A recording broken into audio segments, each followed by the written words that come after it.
Welcome back to the Audiobook Creation Exchange's course in home narration. I'm John McElroy. We've been through lots of technical discussion, from wiring and setup to the basics of recording, editing, and even mastering. But we've only touched on the most essential ingredient of them all, the narration itself, the performance. In this lesson, I'd like to cover the elements of successful narration. They are training, preparing well, knowing the point of departure, working at the level of the paragraph, handling characters and accents, knowing your strengths and limitations, and imitating strong narrators. To help us think clearly about this, I've asked Lauren Fortgang, a veteran narrator, to come down and talk with us. You've seen her throughout this series, and now you'll get to meet her.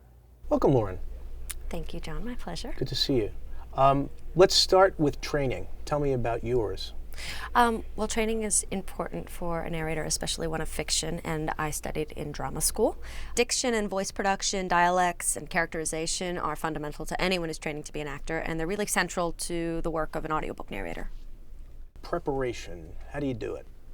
Well, first of all, you have to read the book. Aha. There's this idea about keeping it fresh as an actor that doesn't really exist for an audiobook. You need to know the story, you need to know the beginning of it, the middle, the end, you need to know your characters. If you skip out on this step, you're going to make big mistakes that are going to make the recording process a pretty big ordeal. So what else about preparation? Well, I go through and jot down any words I don't know, look up their pronunciations. I ask questions. Sometimes I contact the author on pronunciations, really just research anything that I don't know, and then I make notes on the script that pertain to characterization or accents, inflection. Yeah, I've actually seen you color code a script. Yeah, I'll use red ink for character X and then blue ink for character Y. What else about preparation? Well, there's a little more abstract preparation. I usually ask myself 3 questions. What is the feeling of the piece? And then what is my principal tone that I'm going to adopt? And then finally, what audience am I primarily reading for? You have to establish some sort of interpretive take on the text for it to be successful. If I misunderstand the tone and the intent in my ideal audience, then it really is unbelievable. Like reading a comic novel as if it were a supernatural horror story. Yeah, well, that would be an extreme misread. You can do far less than that and compromise the performance. All right, well, give me an example. If the narrator reads a tone that is meant to be playful or ironic as earnest, or if they misunderstand the author's attitude toward a character as being ambivalent or complex. Switching gears. I hear a lot of people talk about telling the story when they talk about audiobook narration, but somehow it doesn't seem specific enough to be useful. Can you talk about that? Yeah, well, narrating an audiobook is storytelling. It's actually my favorite part about doing it. But you are absolutely right. There are a lot of different ways to tell a story. For instance? What about a documentary film? The words go along with the pictures, right? So the narrator's job is allow the pictures to do most of the work and make the words intelligible and clear, finish the sentence, finish the thought, and then the editor's job is to make that really flow into a story. No, you're right. Audiobook narration is about linking thoughts. Yeah, using pitch and inflection, pace to vary things. That's crucial. Unlike documentary reads, audiobook narration stands on its own. Right, one sentence really drives the next. That's how a good narrator really holds the audience's attention. I agree. It's about creating narrative flow. And that's what I wanted to get at.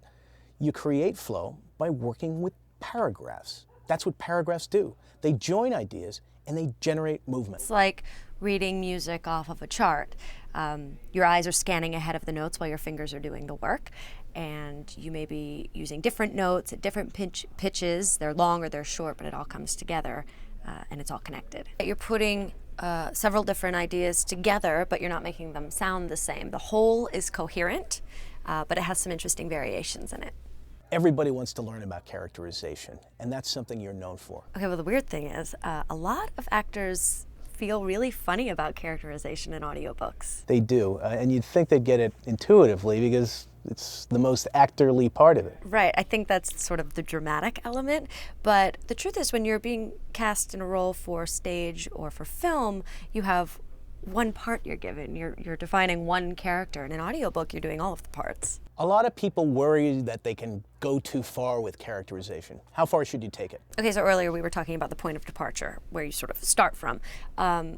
This is what I use when I'm dealing with characters as well. I go back to that point of departure. I ask myself, what intent am I trying to dramatize? Look, like everything else in the book, the characters are driven by the context, right? So is it simple or is it complex? Sometimes it's actually more fun when it's simple.